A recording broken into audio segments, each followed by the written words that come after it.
যাও সিধা সিধি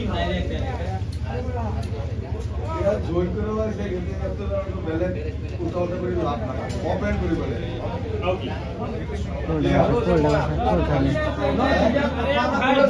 মানে চিন্তা কৰিছো দেখি পেলাই মই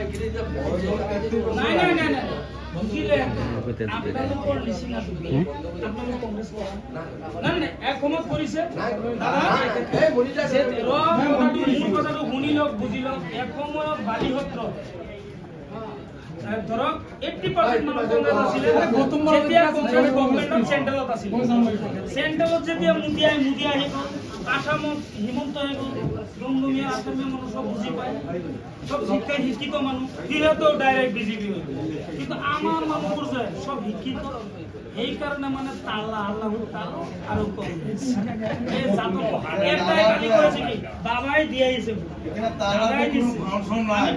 ওটে অহমদ দুটা আছে সাইড নাই কি কোনো তো ফাংশন নাই এই জবাব পিছত দেই বলে বিজেপি যাব লাগিব কি লাভ তুমি গাড়ি কে লাভ এইজন পুৰণা এটা বহা বস দিছে মই নাহিলা আজিলৈকে আৰু 13 বছৰ হ'ল